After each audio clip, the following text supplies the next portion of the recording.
നമ്മുടെ ഉള്ളിലെ നമ്മളുടെ സ്വതന്ത്രമായ തീരുമാനം പുറത്തു വരുന്നത് നമുക്കൊരു പ്രൈവറ്റ് സ്പേസ് കിട്ടുമ്പോഴാണ്. Correct. Your brain grows when you find time for yourself and that's why privacy is so damn important. ഇപ്പോൾ കല്യാണം കഴിക്കാൻ ലേറ്റ് ആയിട്ടുള്ള ഒരാളാണെങ്കിൽ അയാൾ ഫംഗ്ഷന് പോകുന്ന സമയത്ത് ഞാൻ അവരോട് ആൻസർ ചെയ്യണം, റോസി ആൻറ്റി അടുത്ത് ആൻസർ ചെയ്യണം, എൻ്റെ അടുത്ത് ആൻസർ ചെയ്യണം.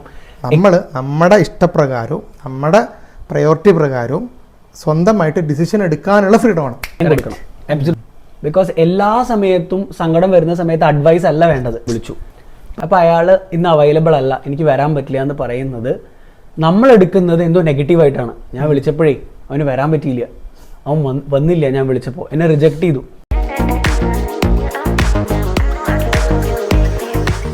പ്രൈവസി എന്താണ് മോനെ പ്രൈവസി? അതാണ് ഇന്നത്തെ നമ്മുടെ ടോപ്പിക്ക്. പ്രൈവസി എന്ന് പറഞ്ഞു കഴിഞ്ഞാൽ നമ്മൾ ചെയ്ത ഒരു തെറ്റായിട്ടുള്ള കാര്യം, റോങ് ആയിട്ടുള്ളൊരു കാര്യം ഒരാളുടെ അടുത്ത് നിന്ന് ഹൈഡ് ചെയ്യുന്നതല്ല പ്രൈവസി, ഇല്ലെങ്കിൽ നാലാൾക്കാർ നുണ പറയുന്നതല്ല പ്രൈവസി. അപ്പോൾ പ്രൈവസി എന്ന് പറഞ്ഞാൽ എന്താ? നമ്മൾ ഉദ്ദേശിക്കുന്ന പ്രൈവസി, നമ്മൾ ഇന്നത്തെ കോൺവെർസേഷനിൽ ഉദ്ദേശിക്കുന്ന പ്രൈവസി എന്താണെന്നുണ്ടെങ്കിൽ, നമുക്ക് ഒരു ക്വസ്റ്റ്യൻ ആൻസർ ചെയ്യാതെ തന്നെ നമുക്ക് ചിന്തിച്ചുകൊണ്ടിരിക്കാം. നമ്മൾ എന്തെങ്കിലും ഒരു കാര്യം ചിന്തിച്ചുകൊണ്ടിരിക്കുകയാണെങ്കിൽ വേറൊരാൾക്ക് അത് ആൻസർ ചെയ്യേണ്ട ആവശ്യമില്ല. You can think without answering questions. എൻ്റെ പെർസ്പെക്റ്റീവിലുള്ള പ്രൈവസി. രണ്ട്, ഒരാളുടെ അടുത്ത് എക്സ്പ്ലനേഷൻ കൊടുക്കാതെ നമുക്ക് കുറച്ച് നേരം റെസ്റ്റ് ചെയ്യാൻ തോന്നി. You can rest without giving any answers. മൂന്നാമത്തെ, you can feel without explanation. നമ്മൾ എന്തെങ്കിലും ഒരു കാര്യം ഫീൽ ചെയ്തുകൊണ്ടിരിക്കുകയാണ്, അപ്പോൾ ഒരാൾക്ക് അതിന് എക്സ്പ്ലനേഷൻ കൊടുക്കേണ്ട ആവശ്യമില്ല. ഇതാണ് പ്രൈവസി. എല്ലാത്തിനും മറുപടി കൊടുക്കേണ്ട ആവശ്യമില്ല എന്നുള്ളതാണ് ഞാൻ പറഞ്ഞു വരുന്നത്. നമുക്ക് നമ്മളുടെ ലൈഫിൽ നമ്മളുടേതായിട്ടുള്ള ഒരു സ്പേസ് കണ്ടെത്തുന്നതിനാണ് പ്രൈവസി എന്ന് പറയുക. ഫോർ എക്സാമ്പിൾ, ചില ആളുകൾക്ക് രാവിലെ എഴുന്നേറ്റിട്ട് ടെറസിൻ്റെ മുകളിൽ പോയി ഒരു കയ്യിൽ ഒരു ഗ്ലാസ് കാപ്പിയൊക്കെ കുടിച്ച് ഇരിക്കുന്നതായിരിക്കാം അവരുടെ പ്രൈവസി. ഇപ്പോൾ അടുക്കളയിൽ വർക്ക് ചെയ്തുകൊണ്ടിരിക്കുന്ന ആളാണെങ്കിൽ അയാൾക്ക് ആ ജോലി തിരക്കിൻ്റെ ഇടയിൽ എപ്പോഴെങ്കിലും ഒരു 5 മിനിറ്റ് ഒരാളുടെ അടുത്തും ആൻസർ ചെയ്യാതെ, ഒരു മറുപടിയും കൊടുക്കാതെ കുറച്ച് നേരം അവരുടേതായിട്ടുള്ള സ്പേസിൽ ചിന്തിച്ചിരിക്കുന്നതിനെ പ്രൈവസി എന്ന് പറയാം. ചില ആളുകൾക്കത് അവരുടെ ഡോഗിൻ്റെ കൂടെയോ അവരുടെ പെറ്റിൻ്റെ കൂടെയോ ഈവനിങ് ഒരു വാക്ക് ടൈം സ്പെൻഡ് ചെയ്യുന്നതായിരിക്കാം അവരുടെ പ്രൈവസി. അതും അല്ലെങ്കിൽ കുറച്ച് ആളുകൾക്ക് ഡിന്നർ കഴിഞ്ഞതിന് ശേഷം കുറച്ച് നേരം ഒറ്റയ്ക്ക് ഇരുന്ന് ഫോണിൽ ചിലപ്പോൾ സ്ക്രോൾ ചെയ്യുന്നതായിരിക്കാം, അല്ലെങ്കിൽ വീട്ടിലെ മുറ്റത്ത് പോയിട്ട് കുറച്ച് ദൂരം അങ്ങോട്ടും ഇങ്ങോട്ടും നടക്കുന്നതായിരിക്കും. ഇതൊക്കെയാണ് പ്രൈവസി. ഈ പ്രൈവസിയിൽ പോയിട്ട് ഒരാളും പോയിട്ട് ഡിസ്റ്റർബ് ചെയ്യാൻ പാടില്ല. ബിക്കോസ് അയാളുടേതായിട്ടുള്ളൊരു സ്പേസ് കണ്ടെത്തുകയാണ്. ഇത് വളരെ ഇമ്പോർട്ടൻ്റ് ആണ്. ഈ പ്രൈവസി വളരെ ഇമ്പോർട്ടൻ്റ് ആണ്. ഇതിനിടയിൽ പോയിട്ട് ഡിസ്റ്റർബ് ചെയ്യുന്നതാണ് ഏറ്റവും മോശമായിട്ടുള്ള കാര്യം. നമ്മളുടെ ഇടയിലുള്ള ഒരു കൾച്ചർ എന്താണെന്നുണ്ടെങ്കിൽ, ഇങ്ങനെ എന്തെങ്കിലും സിനേറിയോ കണ്ടു കഴിഞ്ഞാൽ അപ്പം പോയി ചോദിക്കും, അയ്യോ എന്താ പറ്റിയേ, എന്താ ടയേർഡായോ, എന്താ മിണ്ടാതിരിക്കുന്നേ, എന്തെങ്കിലും പ്രശ്നമുണ്ടോ, ജോലിയിൽ ഭയങ്കര പ്രഷറാന്ന് തോന്നൂലേ, ഇങ്ങനെ 100 കൂട്ടം ചോദ്യങ്ങൾ ചോദിച്ച് ആളെ അങ്ങോട്ട് ഇറിറ്റേറ്റ് ചെയ്യും. അതായത് ആളുകൾക്ക് ഒരു സ്പേസ് കൊടുക്കണം എന്നുള്ള തോട്ട് ഈ ചോദിക്കുന്ന ആൾക്കാർക്ക് ഇല്ല. എസ്പെഷ്യലി നമ്മളുടെ ഇടയിലുള്ള കൾച്ചറിൽ ഒരാൾ മിണ്ടാതിരിക്കുകയാണെങ്കിൽ, അയാൾ അയാളുടേതായിട്ടുള്ള സ്പേസ് കണ്ടെത്തുകയാണെങ്കിൽ നമ്മൾ വിചാരിക്കുന്നത് അയാൾക്ക് എന്തോ പ്രശ്നമുണ്ട്, അവനൊരു വിഷാദ രോഗിയാണ്, അല്ലെങ്കിൽ ജോലി തിരക്കിൻ്റെ ഇടയിൽ കുറച്ച് നേരം റെസ്റ്റ് ചെയ്യുന്നുണ്ടെങ്കിൽ അവൻ ടയേർഡായിട്ടാണ് ഇരിക്കുന്നത്. ഇതൊക്കെ നമ്മളുടെ ബ്രെയിനിന് ആവശ്യമാണ്. നമ്മളിടയ്ക്ക് നമ്മളുടേതായിട്ടുള്ള പ്രൈവസിയും ബ്രേക്കും എടുക്കുന്നത് ഡിഫോൾട്ട് മോഡ് നെറ്റ്വർക്ക് എന്ന് പറഞ്ഞിട്ട് നമ്മുടെ ബ്രെയിനിലൊരു ചാനലുണ്ട്. അത് ഡീറ്റെയിൽ ആയിട്ട് പിന്നെ പറയാം. ആ ചാനൽ ആക്റ്റീവ് ആക്കാനും നമ്മൾ റിജുവിനേറ്റ് ചെയ്ത് പുറത്ത് വരാനും ഈ പ്രൈവസി ഷോർട്ട് ബ്രേക്സ് ഒക്കെ വളരെ വളരെ ഇമ്പോർട്ടൻ്റാണ്. പക്ഷെ നമ്മുടെ ആൾക്കാർ എന്ത് ചെയ്യും, പോയി ഇന്നോണ്ടും, എന്താ പറ്റിയ, എന്താ മിണ്ടാതിരിക്കുന്നത്, ടയേർഡായോ. ഇങ്ങനെയാണ് പ്രൈവസീനെ ആൾക്കാർ കൊല്ലുന്നത്. റിയൽ സിനേറിയോ എന്തായിരിക്കും, അയാളുടേതായിട്ടുള്ള ഒരു ഷോർട്ട് ബ്രേക്ക് എടുക്കുന്നതായിരിക്കാം. ഇനി എന്താണ് ഇമോഷണൽ പ്രൈവസി എന്നാണ് ഞാൻ പറയാൻ പോകുന്നത്. നമ്മളുടെ ലൈഫിൽ എപ്പോഴും ഹാപ്പി ആയിട്ടുള്ള സിറ്റുവേഷനിലല്ല പോയിക്കൊണ്ടിരിക്കുക. എപ്പോഴെങ്കിലുമൊക്കെ നമ്മുടെ ലൈഫിൽ നമ്മൾ എക്സ്പെക്റ്റ് ചെയ്യാത്ത സങ്കടങ്ങൾ വന്ന് ചേരാം. അങ്ങനെ ഒരു സങ്കടങ്ങൾ വന്ന് ചേരുന്ന സമയത്ത്, എന്തെങ്കിലും വിഷമത്തിലിരിക്കുന്ന സമയത്ത് ഒരാൾക്ക് ഏറ്റവും കൂടുതൽ വേണ്ടത് ഇമോഷണൽ പ്രൈവസിയാണ്. അയാൾക്ക് അയാളുടെ ടൈം കൊടുത്തത് ഹീലാവാനുള്ള സമയം കൊടുക്കണം. ബിക്കോസ് എല്ലാ സമയത്തും സങ്കടം വരുന്ന സമയത്ത് അഡ്വൈസ് അല്ല വേണ്ടത്. പ്രത്യേകിച്ച് ആണുങ്ങളുടെ ബ്രെയിൻ വയർ ചെയ്തിരിക്കുന്നത് എങ്ങനെയാണെന്നുണ്ടെങ്കിൽ, നമ്മൾ എപ്പോഴും സൊല്യൂഷൻസ് കൊടുക്കാനാണ് ട്രൈ ചെയ്യാം. എന്തെങ്കിലും ഒരു പ്രോബ്ലം കണ്ടു കഴിഞ്ഞാൽ അപ്പോൾ അവിടെ പോയി സൊല്യൂഷൻ കൊടുക്കും. എൻ്റെ ഒരു ഐഡിയ ഉണ്ട് കേട്ടോ. പക്ഷെ ആക്ച്വലി ഇമോഷണൽ പ്രൈവസി എന്ന് പറയുന്നത് അതിൻ്റെ മുകളിലാണ്. അയാൾക്ക് സ്വയം ബോധ്യം ഉണ്ടാവും, ഒരു ഇഷ്യൂ ഉണ്ടാവുന്ന സമയത്ത്, ഒരു വിഷമം ഉണ്ടാവുന്ന സമയത്ത് അയാൾക്ക് കൃത്യമായിട്ട് അറിയും ഇന്ന സൊല്യൂഷൻ ചെയ്താലാണ് എൻ്റെ വിഷമം മാറുക എന്നുള്ളത്. പക്ഷെ അത് അങ്ങനെ ചാടിക്കറി ചെയ്യാൻ പറ്റുന്ന സിറ്റുവേഷനിലല്ല പുള്ളിക്ക് അവിടെ കൊടുക്കേണ്ടത് ടൈമാണ്. അതിനെയാണ് ഇമോഷണൽ പ്രൈവസി എന്ന് പറയുക. സോ ഇത് കാണുന്ന ആൾക്കാർ, നിങ്ങളുടെ കൂട്ടുകാരോ നിങ്ങളുടെ വേണ്ടപ്പെട്ട ആൾക്കാരൊക്കെ ഒരു വിഷമത്തിൽ ഉണ്ടെങ്കിൽ ആ വിഷമത്തിൽ നിങ്ങൾ പങ്കുചേർന്ന് ശരിക്കും അയാൾക്ക് അവിടെ അഡ്വൈസ് വേണോ എന്നുള്ളത് മനസ്സിലാക്കിയിട്ട് വേണം അഡ്വൈസ് ചെയ്യാൻ. 90% കേസിലും അയാൾക്ക് അഡ്വൈസ് അല്ല വേണ്ടി വരിക, ടൈമായിരിക്കും. ആ ടൈം കൊടുക്കുന്നതിനെയാണ് ഇമോഷണൽ പ്രൈവസി എന്ന് പറയുക. അതാണ് നമ്മളുടെ കൾച്ചറിൽ ബിൽഡ് ചെയ്യേണ്ടത്. അടുത്തൊരു ടൈപ്പ് പ്രൈവസി നമുക്ക് എല്ലാവർക്കും കണക്ട് ചെയ്യാൻ പറ്റുന്ന ഒരു സാധനമാണ്, ഫ്രണ്ട്സിൻ്റെ ഇടയിൽ കാണുന്നതാണ്. ഇപ്പോൾ എന്തെങ്കിലും ഒരു പ്രോഗ്രാമിന്, എന്തെങ്കിലും ഒരു ഇവൻറ്റിന് നമ്മളൊരു ഫ്രണ്ടിനെ വിളിച്ചു. അപ്പോൾ അയാൾ ഇന്ന് അവൈലബിൾ അല്ല, എനിക്ക് വരാൻ പറ്റില്ല എന്ന് പറയുന്നത് നമ്മളെടുക്കുന്നത് എന്തോ നെഗറ്റീവായിട്ടാണ്. ഞാൻ വിളിച്ചപ്പോഴേ അവന് വരാൻ പറ്റിയില്ല, അവൻ വന്നില്ല, ഞാൻ വിളിച്ചപ്പോൾ എന്നെ റിജക്റ്റ് ചെയ്തു. ആ മെൻറ്റാലിറ്റിയിലാണ് നമ്മൾ എടുക്കുന്നത്. പക്ഷേ അതൊരു ടൈപ്പ് പ്രൈവസിയാണ്. അത് അയാൾ നമുക്ക് കൊടുക്കേണ്ട പ്രൈവസിയാണ്. ചിലപ്പോൾ അയാൾക്ക് അന്ന് പുറത്ത് വരാൻ താല്പര്യം ഉണ്ടാവില്ല, അല്ലെങ്കിൽ എനിക്ക് ഇന്ന് നിങ്ങളുടെ കൂടെ പുറത്ത് വരാൻ താല്പര്യമില്ല എന്ന് പറയുന്നത് നമ്മൾ റെസ്പെക്ട് ചെയ്യണമെന്നാണ് ഞാൻ പറയുന്നത്. അതൊരു ടൈപ്പ് ഓഫ് പ്രൈവസിയാണ്. എല്ലാ ദിവസവും നിങ്ങൾ വിളിക്കുന്ന സമയത്ത് ചിലപ്പോൾ അയാൾക്ക് വരാൻ പറ്റില്ല.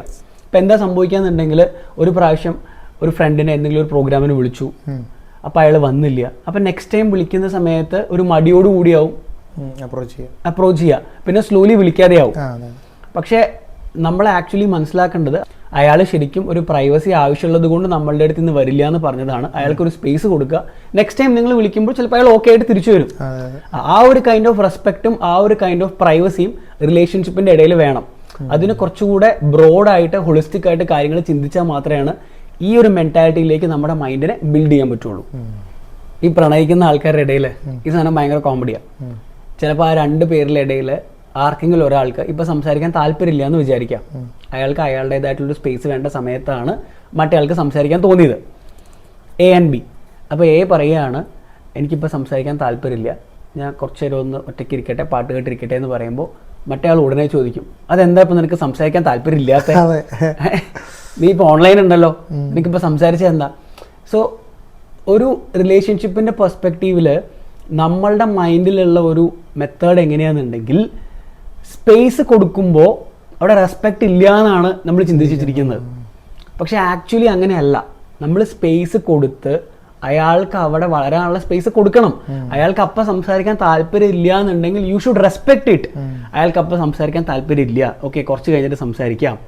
എത്രത്തോളം സ്പേസ് കൊടുക്കുന്നുണ്ടോ അത്രത്തോളം ഫ്രീഡം കിട്ടും. ആ ഫ്രീഡത്തിനെ ബേസ് ചെയ്തിട്ടാണ് റിലേഷൻഷിപ്സ് ബിൽഡ് ആവുക. ഇത് മനസ്സിലാക്കാതെ നമ്മളൊരു മണലില്ലേ, കുറച്ച് മണൽ, ഒരു മണലല്ല കുറച്ച് മണലെടുത്ത് കയ്യിൽ ടൈറ്റാക്കി പിടിക്കുമ്പോൾ എന്താ സംഭവിക്കുക? അത് പോകാനുള്ള സാധ്യത കൂടെ വരിക. സോ ജസ്റ്റ് ലൈക്ക് ദാറ്റ് റിലേഷൻഷിപ്സിൽ അങ്ങനെയാണ്. റിലേഷൻഷിപ്സിൻ്റെ ഇടയിൽ പ്രൈവസി എന്ന് പറഞ്ഞു കഴിഞ്ഞാൽ, ഒരു കാര്യത്തിന് ഇപ്പോൾ താല്പര്യമില്ല എന്ന് പറഞ്ഞാൽ ആ താല്പര്യമില്ലാത്ത കാര്യത്തിന് ഒരിക്കലും ഫോഴ്സ് ചെയ്യരുത്. അയാളുടെ സെറ്റ് ഓഫ് കണ്ടീഷൻസ് മാച്ച് ആയിട്ട് വരുന്ന സമയത്ത്, അയാളുടെ പ്രൈവസി എല്ലാം ഓക്കെ ആവുന്ന സമയത്ത് അയാൾ അതിന് ഓക്കെ ആവും, സംസാരിക്കാൻ താല്പര്യവും എന്താണോ റിലേഷൻഷിപ്പിൽ നീഡുള്ളത് അതിന് അയാൾ ഓക്കെ ആവും. അതിനനുസരിച്ച് നമ്മുടെ മൈൻഡ് സെറ്റ് ബിൽഡ് ചെയ്യുക എന്നുള്ളതാണ് ബുദ്ധിമുട്ടുള്ള ടാസ്ക്. ഇനിയാണ് എല്ലാവരും കല്യാണങ്ങൾക്ക് പോകുമ്പോൾ ഫേസ് ചെയ്യുന്ന പ്രൈവസിയുടെ ഏറ്റവും വലിയ ബാരിയർ പൊട്ടിച്ചുള്ള ചോദ്യങ്ങൾ. ബാംഗ്ലൂർ ഡേയ്സിൽ പറഞ്ഞതുപോലെ നമ്മൾ ഏതെങ്കിലും ഒരു ഫംഗ്ഷനിലൊക്കെ പോയി കഴിഞ്ഞാൽ കല്യാണമായില്ലേ, എപ്പോഴാണ് കല്യാണം കഴിഞ്ഞാണെങ്കിൽ കുട്ടികളായില്ലേ, ഒരു കുട്ടിയാണെങ്കിൽ അടുത്ത കുട്ടി എപ്പോഴാണ്. ബാംഗ്ലൂർ ഡേയ്സിൽ അങ്ങനെ ദുൽഖർ എക്സ്പ്ലെയിൻ ചെയ്യുന്നുണ്ടല്ലോ. ഇതാണ് പ്രൈവസീനെ ഒരു റെസ്പെക്റ്റും കൊടുക്കാതെ ആൾക്കാരുടെ അടുത്ത് ഭയങ്കര ഓപ്പണായിട്ട് ഫയർ ചെയ്യുന്ന ക്വസ്റ്റ്യൻസ്. ഈ ആൾക്കാർ ചോദിക്കുമ്പോൾ അവരുടെ മനസ്സിൽ എങ്ങനെയാണെന്നുണ്ടെങ്കിൽ, നിൻ്റെ അടുത്ത് ഭയങ്കര കൺസേൺ ഉള്ളത് കൊണ്ട്, അയ്യോ നിനക്കിപ്പോൾ കല്യാണം ആവാത്തതുകൊണ്ട് നിൻ്റെ കല്യാണത്തിനെ പറ്റി ചോദിക്കുക എന്നുള്ളതാണ് അവരുടെ മനസ്സിൽ, അല്ലെങ്കിൽ അവർ ആ രീതിയിലാണ് നിന്നോട് ചോദിക്കുന്നത്. ഇത് ഒരു കൺസേൺ ഉള്ളതുകൊണ്ട് ചോദിക്കുന്നതല്ല, ജസ്റ്റ് അറിയാൻ വേണ്ടി മാത്രം, പ്യുവർലി അവർക്ക് ആ കാര്യം അറിയാൻ വേണ്ടി മാത്രം ചോദിക്കുന്നതാണ്, അല്ലാതെ ഒരു കൺസേണിൻ്റെ പുറത്തും ചോദിക്കുന്നതല്ല. സോ ഇങ്ങനെ ചോദിക്കുന്ന ആൾക്കാർ ആദ്യം മനസ്സിലാക്കേണ്ടത്, ഒരു പ്രൈവസി ലൈക്ക് ആൾക്കുള്ള പ്രൈവസി കൊടുത്തിട്ട് വേണം ഇതുപോലത്തെ ക്വസ്റ്റ്യൻസ് ഫയർ ചെയ്യാൻ. നിങ്ങൾക്കത് അറിഞ്ഞിട്ട് എന്താ കാര്യമുള്ളത്? അവരുടെ ലൈഫിൽ എന്തെങ്കിലും പോസിറ്റീവായിട്ടുള്ള അഡ്വാൻറ്റേജോ നെഗറ്റീവായിട്ടുള്ള എന്തെങ്കിലും പ്രോബ്ലം ഈ സംഭവം കൊണ്ട് ഉണ്ടാവാൻ പോകുന്നുണ്ടോ? പിന്നെ ഇത് അറിയേണ്ട ഒരു ആവശ്യമില്ലല്ലോ. അപ്പോൾ ഇതുപോലത്തെ പ്രൈവസി നമ്മളുടെ സൊസൈറ്റിയിൽ വളരെ കുറവാണ്. ഇപ്പോൾ ഒരുപാട് ആൾക്കാർ പബ്ലിക് ആയിട്ടുള്ള ഒരു ഇവൻറ്റിന് പോകാനൊക്കെ മടിക്കുന്നത് ഇതുപോലത്തെ ക്വസ്റ്റ്യൻസിനെ ഫേസ് ചെയ്യാൻ മടിയുള്ളത് കൊണ്ടാണ്. ഇപ്പോൾ കല്യാണം കഴിക്കാൻ ലേറ്റ് ആയിട്ടുള്ള ഒരാളാണെങ്കിൽ അയാൾ ഫംഗ്ഷന് പോകുന്ന സമയത്ത് ഞാൻ അവരോട് ആൻസർ ചെയ്യണം, റോസി ആൻറ്റിയുടെ അടുത്ത് ആൻസർ ചെയ്യണം, എൻ്റെ അടുത്ത് ആൻസർ ചെയ്യണം, എക്സാമിൻ്റെ റിസൾട്ട് വന്നിട്ട് മാർക്ക് കുറച്ച് കുറവാന്ന് സങ്കല്പിക്കാം. അത് കഴിഞ്ഞിട്ട് ഇതുപോലൊരു കോമൺ ആയിട്ടുള്ള ഒരു പ്രോഗ്രാമിനോ ഒരു പബ്ലിക് പ്രോഗ്രാമിനോ പോകുന്ന ആളാണെങ്കിൽ അപ്പോൾ വിചാരിക്കും ഇനി എൻ്റെ മാർക്കിനെ പറ്റിയാണ് ഡിസ്കഷൻ. സോ പക്ഷെ നീ ഒന്ന് ആലോചിച്ച് നോക്കൂ, ഇതുപോലത്തെ ക്വസ്റ്റ്യൻസ് ഒന്നും അല്ലാതെ വളരെ പ്രൈവറ്റ് ആയിട്ടുള്ള ക്വസ്റ്റ്യൻസ് ഒന്നും ചോദിക്കാതെ ആൾക്കാർ അങ്ങോട്ടും ഇങ്ങോട്ടും അപ്രോച്ച് ചെയ്ത് തുടങ്ങി എത്ര ബ്യൂട്ടിഫുൾ ആയിരിക്കും. കാരണം ഇതുകൊണ്ട് പ്രത്യേകിച്ച് ഒരു അഡ്വാൻറ്റേജും ഇല്ലല്ലോ. ഈ ചോദിക്കുന്ന ആളിത് അറിയാനുള്ള ഒരു ക്യൂരിയോസിറ്റി കൊണ്ട് മാത്രമാണ്. അതുകൊണ്ട് അവരുടെ ലൈഫിൽ ഒരു അഡ്വാൻറ്റേജും ഉണ്ടാവാൻ പോകുന്നില്ല. എന്നാൽ നേരെ മറിച്ച് ചോദ്യം കേൾക്കുന്ന ആൾക്ക് ലൈഫിൽ ഒരുപാട് ബാഡ് ആയിട്ടുള്ള സംഭവം ഉണ്ടാവുകയും ചെയ്യും ഈ ചോദ്യങ്ങൾ ചോദിക്കുന്നതുകൊണ്ട്. കറക്റ്റ് അല്ലേ? അപ്പോൾ ഇത് ചോദിക്കാതിരുന്നൂടെ? That is my point. Next ഒരു പോയിന്റ് ഉള്ളത്, കുട്ടികളുടെ ഇടയിൽ ഈ പ്രൈവസി കൊടുക്കാത്തതുകൊണ്ട് ഒരുപാട് ഡ്രീംസ് ഷാറ്ററായി പോകുന്നുണ്ട്. ഇപ്പോൾ നമ്മളുടെ ഒരു സൊസൈറ്റിയിൽ എങ്ങനെയാണ് സംഭവിക്കുന്നതെന്നുണ്ടെങ്കിൽ ഒരു കുട്ടിയുടെ മാർക്ക് ലിസ്റ്റ്, ആ കുട്ടിക്ക് എത്ര മാർക്ക് കിട്ടി, ആ കുട്ടി 10ാം ക്ലാസ്സിൽ പാസ്സായോ ഇല്ലയോ, എല്ലാ കാര്യങ്ങളും എല്ലാവരും ഷെയർ ചെയ്യുന്നുണ്ട്, അവരുടെ ഫാമിലിയിൽ മൊത്തം ഡിസ്കസ് ചെയ്യുന്നുണ്ട്. അപ്പോൾ ആക്ച്വലി എന്താ സംഭവിക്കുന്നുണ്ടെങ്കിൽ ആ കുട്ടിക്ക് ഡ്രീം ചെയ്യാനും ഗ്രോ ചെയ്യാനും ഒരു സ്പേസ് ഇല്ല. കോൺസ്റ്റൻ്റ്ലി ആ കുട്ടി മോണിറ്റർ ചെയ്യപ്പെടുകയാണ്. എപ്പോഴും പല ആളുകളും ആ കുട്ടിയെ കാണുന്ന സമയത്ത് ഇതിൽ മാർക്ക് കുറവായല്ലേ, മാർക്ക് കുറവായ ഒരു കുട്ടിയുടെ കേസ് സങ്കല്പിക്കുക, എന്നാൽ നീ കുഴപ്പമില്ല കേട്ടോ, നീ ഇന്ന കോഴ്സിന് പോയിക്കോ, അനാവശ്യമായിട്ടുള്ള സജഷൻസ് പോവും. പക്ഷെ ആ ഒരു കുട്ടിക്ക് ഉള്ളിൽ എന്തെങ്കിലും ഒരു ഡ്രീം ഉണ്ടായിരിക്കാം, എന്തെങ്കിലും ഒരു ടാലൻറ്റ് ഉണ്ടായിരിക്കാം. ആ ടാലൻറ്റ് ഐഡൻറ്റിഫൈ ചെയ്യാതെ എല്ലാ കാര്യങ്ങളും പബ്ലിക് ആവുന്നത് കൊണ്ട്, ഒരു പ്രൈവറ്റ് സ്പേസ് ഇല്ലാത്തത് കൊണ്ട് ആ കുട്ടിയുടെ ഉള്ളിലേക്ക് തന്നെ ചിന്തിക്കാനുള്ളൊരു ടൈം കിട്ടില്ല. ഇപ്പോൾ നമ്മൾ ഏറ്റവും കൂടുതൽ മനസ്സിലാക്കേണ്ടത് നമ്മളെ പറ്റിയിട്ട് തന്നെയാണെന്നാണ് ഞാൻ ബിലീവ് ചെയ്യുന്നത്. നമ്മൾ പുറത്തോട്ട് നോക്കുന്നതിന് പകരം, നമ്മൾ പുറത്തുള്ള ലോകത്തിലെ മനസ്സിലാക്കുന്നതിന് പകരം you have to look deep inside yourself. നമ്മളുടെ ബ്രെയിൻ വർക്ക് ചെയ്യുന്നതും നമ്മളുടെ പെരുമാറ്റം എങ്ങനെയാണെന്നുള്ളതും നമ്മളുടെ ആങ്കർ എങ്ങനെയാണ് വർക്ക് ചെയ്യുന്നത് എന്നുള്ളതൊക്കെ മനസ്സിലാക്കിയാലാണ് നമ്മൾക്ക് ഗ്രോ ചെയ്യാൻ പറ്റുക. അതിന് നമുക്കൊരു പ്രൈവറ്റ് സ്പേസ് ആവശ്യമാണ്. ആ പ്രൈവറ്റ് സ്പേസ് കൊടുക്കാതിരുന്നാൽ ഒരു കുട്ടിക്കും അവരുടെ ഡ്രീംസ് അച്ചീവ് ചെയ്യാൻ പറ്റില്ല. അത് അച്ചീവ് ചെയ്യാൻ പറ്റാത്തത് നമ്മളുടെ ഈ സൊസൈറ്റിയിൽ പ്രൈവസി എന്ന് പറഞ്ഞൊരു സാധനത്തിന് റെസ്പെക്റ്റ് കൊടുക്കാത്തതുകൊണ്ടാണ്. ഈ പ്രൈവസി എന്ന് പറയുന്ന ഒരു കോൺസെപ്റ്റ് നമ്മളുടെ ലൈഫിൽ എന്തിനാണ് എന്നുള്ളൊരു ചോദ്യത്തിനാണ് ഞാൻ ആൻസർ ചെയ്യാൻ പോകുന്നത്. ഇപ്പം ഇത്രയും നേരം ഞാൻ ഘോരം ഡിഫറെൻറ്റ് ടൈപ്സ് ഓഫ് പ്രൈവസിയൊക്കെ പറ്റി പറഞ്ഞില്ലേ. എന്തിനാണ് ഈ പ്രൈവസി? നീ ഒരു മെഷീനെ പറ്റി ആലോചിച്ച് നോക്ക്. ഇൻഡസ്ട്രിയിൽ വർക്ക് ചെയ്യുന്ന ഒരു മെഷീൻ, ആ മെഷീൻ 24 hours റൺ ചെയ്തുകൊണ്ടിരിക്കുകയാണ്, ഒരു മെയിൻ്റനൻസും ഇല്ല, കണ്ടിന്യൂസ് ആയിട്ട് റൺ ചെയ്തുകൊണ്ടിരിക്കുക വിചാരിക്കുക. അതിൻ്റെ പെർഫോമൻസ് ഉറപ്പായിട്ടും ടൈമിനനുസരിച്ച് കുറഞ്ഞു വരും.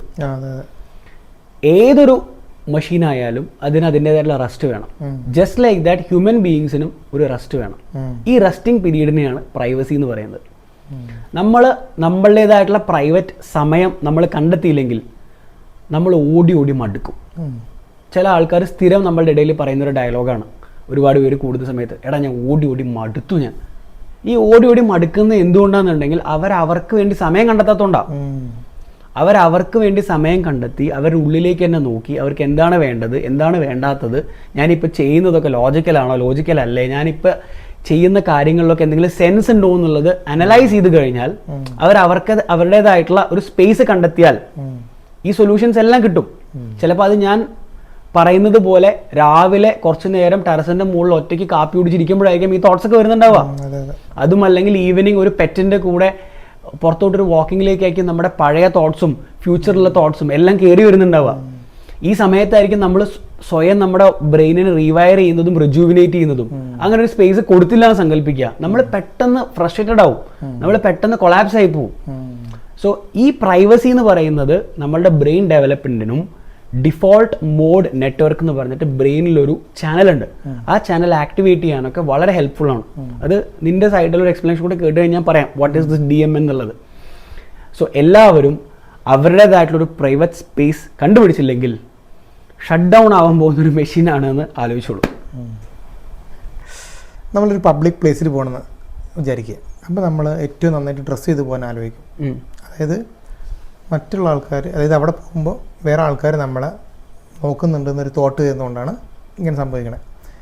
അപ്പോൾ ഇപ്പോൾ ചില ആൾക്കാർ പറയും നമ്മൾ വേറെ ആൾക്കാരെ നോക്കേണ്ട ആവശ്യമില്ല, നമ്മൾ നമ്മുടേതായ കാര്യം മാത്രം നോക്കിയിട്ട് പോയാൽ മതി, എന്ന് പറയുമ്പോൾ എനിക്ക് അവരോടൊരു പറയാനുള്ളൊരു കാര്യം, ജസ്റ്റ് ഒരു സിറ്റുവേഷൻ സങ്കല്പിക്കുക, ഒറിജിനലായിട്ട് നടക്കില്ല, പക്ഷേ സങ്കല്പിക്കുക. നമ്മൾ വോട്ട് ചെയ്യാൻ പോവാണ്. അപ്പോൾ ഈ വോട്ടിംഗ് മെഷീൻ നമ്മൾ വോട്ട് ചെയ്യാൻ നിൽക്കുമ്പോൾ ഈ സ്ഥാനാർത്ഥികളുടെയൊക്കെ പാർട്ടിക്കാർ നമ്മുടെ വോട്ടിംഗ് മെഷീനിലേക്ക് തുറച്ച് നോക്കിക്കൊണ്ടിരിക്കുകയാണ്. അപ്പോൾ നമ്മൾ അതിൽ ഏത് വോട്ട് ചെയ്യണം നമുക്ക് പ്രശ്നം വരും. കാരണം വേറെ ഇതിന് വോട്ട് ചെയ്താൽ ബാക്കിയുള്ള പാർട്ടിക്കാർ പ്രശ്നം ഉണ്ടാക്കും എന്നുള്ളത് നമുക്ക് അറിയുന്നതുകൊണ്ട് നമുക്കൊരു ഫീല് വരും, ഫ്രസ്ട്രേഷൻ വരും. ഇതേ സെയിം ഫീലിംഗ് ആണ് നമ്മൾ നേരത്തെ ഡ്രസ്സിൻ്റെ കേസ് പറഞ്ഞപ്പോഴും ഉണ്ടാവുന്നത്. നമ്മുടെ ഉള്ളിലൊരു തോട്ടാണ് മറ്റുള്ളവൻ നമ്മൾ നോക്കുന്നുണ്ടോ എന്നൊരു തോട്ട് അത് ബിൽഡ് ചെയ്തുകൊണ്ടാണ് അതങ്ങനെ സംഭവിക്കുന്നത്. അപ്പോൾ പ്രൈവസി എന്ന് പറയുന്നത് മറ്റുള്ളവർ നമ്മളെ നിരീക്ഷിക്കാതിരിക്കാനുള്ള സ്വാതന്ത്ര്യമല്ല, നമ്മൾ നമ്മുടെ ഇഷ്ടപ്രകാരവും നമ്മുടെ പ്രയോറിറ്റി പ്രകാരവും സ്വന്തമായിട്ട് ഡിസിഷൻ എടുക്കാനുള്ള ഫ്രീഡമാണ്. Correct, absolutely right. അതാണ് ഈ പ്രൈവസി പ്രവർത്തിക്കുന്നത് 3 രീതിയിലാണ്. എന്തൊക്കെയാണ് 3 രീതി? അതെ, ഒന്നാമത്തെ പനോപ്റ്റിക്കോൺ എഫക്റ്റ്. അതായത് കിടിലൻ ടോപ്പിക് സാധനമൊക്കെ പഠിച്ചിട്ടാണല്ലോ ജോലി വന്നിരിക്കുന്നത്. ഇതല്ല, അതായത് പനോപ്റ്റിക്കോൺ എഫക്റ്റ്. മറ്റുള്ളവർ നമ്മളെ നിരീക്ഷിക്കുന്നുണ്ടെന്ന് ഒരു തോന്നൽ നമുക്ക് വന്നു കഴിഞ്ഞാൽ നമ്മൾ നമ്മുടെ മനസാക്ഷി പരമായിട്ടല്ലാത്ത കാര്യങ്ങൾ ചെയ്യും. കറക്റ്റ്. നമ്മുടെ മനസാക്ഷി നിരക്കാത്ത കാര്യങ്ങൾ ചെയ്യും. കാരണം വേറൊരുത്ത് നോക്കുന്നുണ്ട്, നമുക്ക് ഇഷ്ടമില്ലാത്ത കാര്യങ്ങളിൽ നമ്മൾ എന്ത് ചെയ്യും, അഭിനയിക്കും.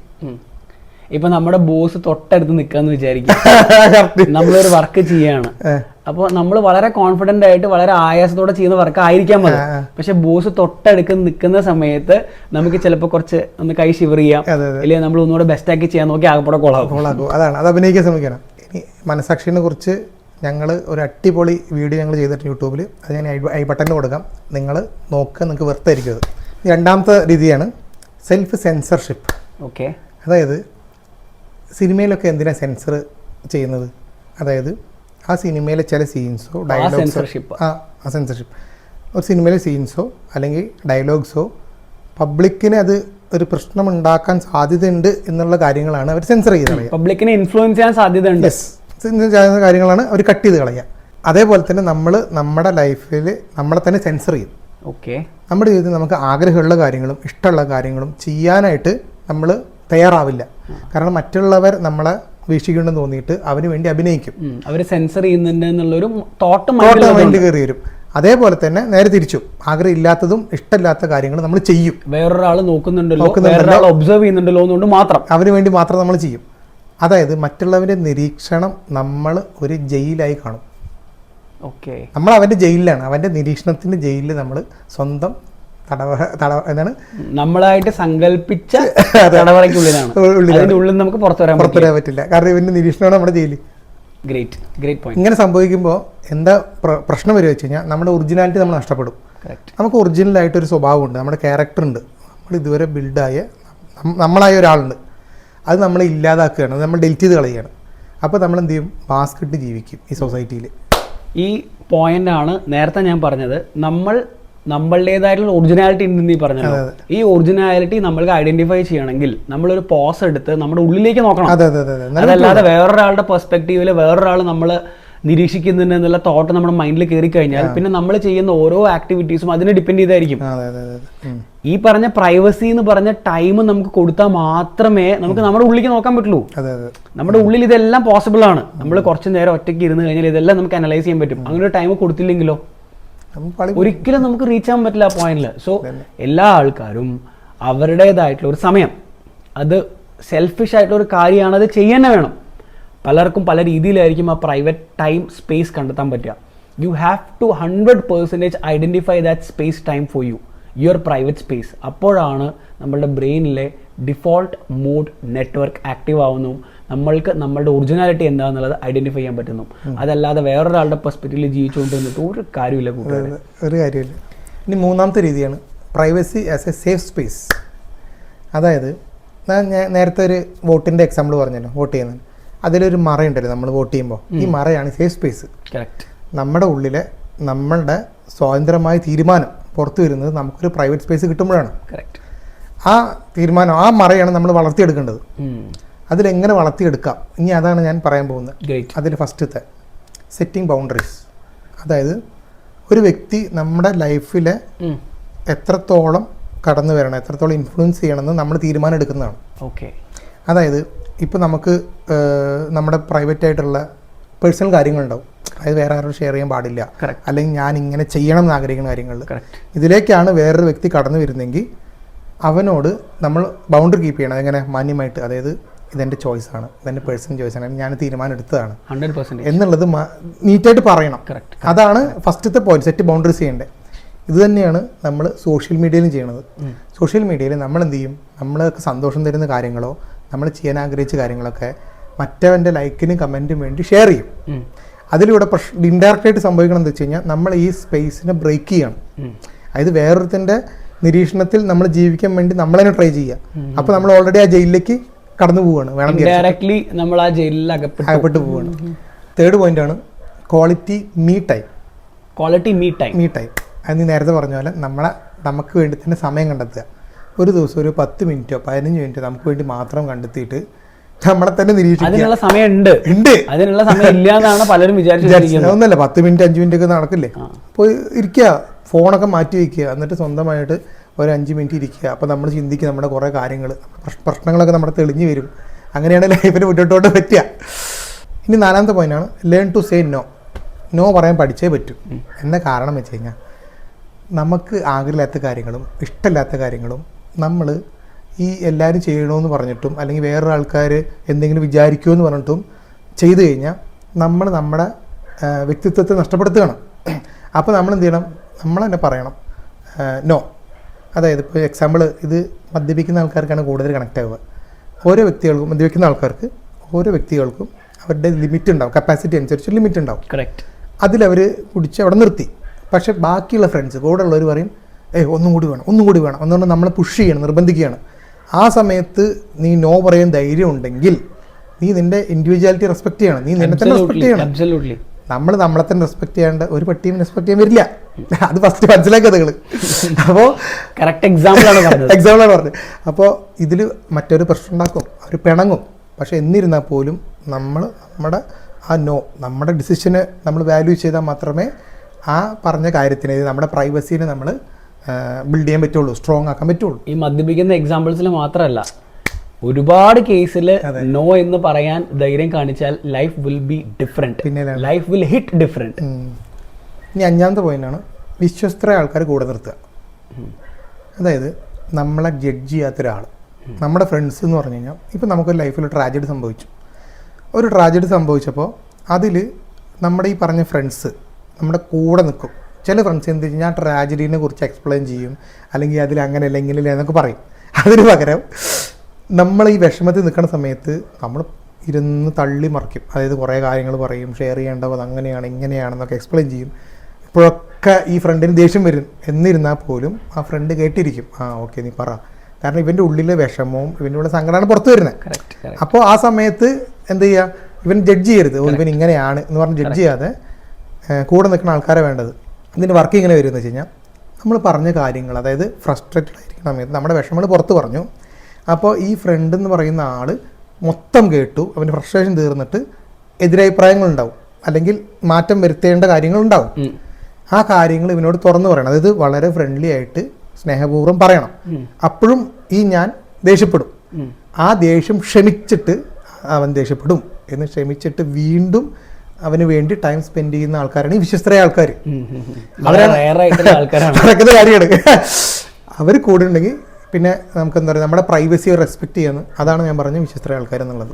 ബിക്കോസ് അങ്ങനെ മനസ്സിലാക്കി എടുക്കാൻ നീ ഇപ്പോൾ പറഞ്ഞ സിറ്റുവേഷനിൽ, ഇപ്പോൾ ഒരു ട്രാജഡി സംഭവിച്ചിട്ടുള്ള ഒരാളുടെ ലൈഫിൽ അയാളുടെ മാനസികാവസ്ഥ ഇതായിരിക്കും എന്ന് മനസ്സിലാക്കാൻ പറ്റണമെങ്കിൽ എംപതി ഫീൽ ചെയ്യണം. എംപതി ഫീൽ ചെയ്താൽ മാത്രമേ നമുക്ക് അങ്ങനെ അത്ര ഹോളിസ്റ്റിക് ആയിട്ട് എടുക്കാൻ പറ്റുള്ളൂ. അങ്ങനെ എംപതി ഫീൽ ചെയ്യുന്ന ആൾക്കാരുടെ കൂടെ ഉണ്ടെങ്കിൽ life will be very good. ഈ വിശ്വസ്തരായ ആൾക്കാരിൽ നമ്മൾ ഒപ്പീനിയൻസ് പറയുന്ന ആൾക്കാരുണ്ടാവും, കമാൻഡ് പറയാതെ ഒപ്പീനിയൻസ് പറയുന്ന ആൾക്കാരാണ്. അവരാണ് നമുക്ക് ആക്ച്വലി നമ്മുടെ കൂടെ നിൽക്കുന്ന ആൾക്കാർ. എന്താ കാരണം വെച്ച് കഴിഞ്ഞാൽ, ഇപ്പോൾ നിനക്ക് ഒരു ബൈക്ക് എടുക്കണം ഒരാഗ്രഹം. അപ്പോൾ ഫ്രണ്ട് പറയാണ് നീ അതെടുക്കണ്ട ഇതെടുക്ക് എന്ന് പറയുന്ന ഫ്രണ്ടിനെ കാട്ടും എടാ മറ്റേ ബൈക്കിനെക്കാട്ടും ഒരു ഓപ്ഷൻ ഉണ്ട് കേട്ടോ, നെക്സ്റ്റ് ഓപ്ഷൻ പറഞ്ഞു തരികയാണ്, ബി എന്ന് പറഞ്ഞ ഓപ്ഷൻ ഉണ്ട്, അത് വേണമെങ്കിൽ നീ കൺസിഡർ ചെയ്തോ. ഒപ്പീനിയനാണ്. അപ്പോൾ അതിൻ്റെ അർത്ഥം എന്താ, നമ്മൾ ഓൾറെഡി ആഗ്രഹിച്ച് വെച്ചൊരു കാര്യത്തിനെ റെസ്പെക്ട് ചെയ്യുന്നുണ്ട്, പക്ഷെ അവരുടെ സജഷൻ ഒപ്പം അയാളുടെ പോയിന്റ് അയാൾ പറയുകയും ചെയ്തു. അതുകൊണ്ട് നമുക്ക് ആ ഫ്രണ്ടിനോട് ദേഷ്യമോ ക്ലാഷോ ഒന്നും വരില്ല, കാരണം റെസ്പെക്ട് ചെയ്യുന്നുണ്ട്.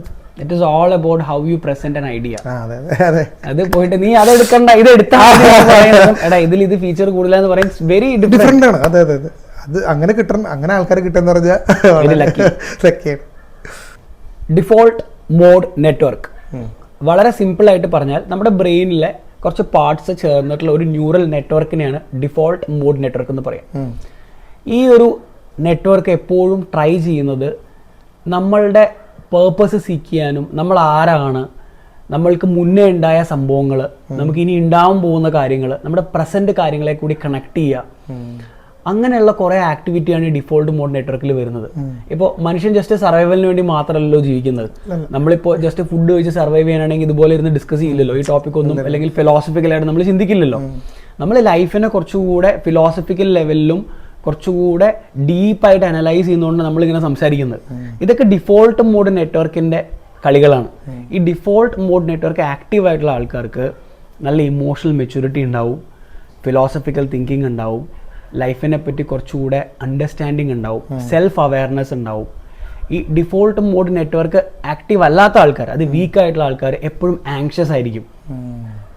വളരെ ഷോർട്ടായിട്ടുള്ള ഇൻസ്റ്റൻറ്റ് ഗ്രാറ്റിഫിക്കേഷൻസിന് വേണ്ടി എപ്പോഴും ഹിറ്റ് ചെയ്തുകൊണ്ടിരിക്കുന്ന ആൾക്കാരായിരിക്കും. സോ ഈ ഡിഫോൾട്ട് മോഡ് നെറ്റ്വർക്ക് എപ്പോഴാണ് ഏറ്റവും കൂടുതൽ ആക്റ്റീവ് ആവുമെങ്കിൽ, നമ്മളുടെ ഇമോഷണൽ മെച്യൂരിറ്റിയൊക്കെ ഇൻക്രീസ് ചെയ്യുകയാണെങ്കിൽ ഡിഫോൾട്ട് മോഡ് നെറ്റ്വർക്ക് ആക്റ്റീവ് ആവണം. എപ്പോഴത് ആക്റ്റീവ് ആവുക ചോദിച്ചാൽ നമ്മൾ നമുക്ക് വേണ്ടി പ്രൈവറ്റ് സ്പേസ് കണ്ടെത്തുമ്പോഴാണ്.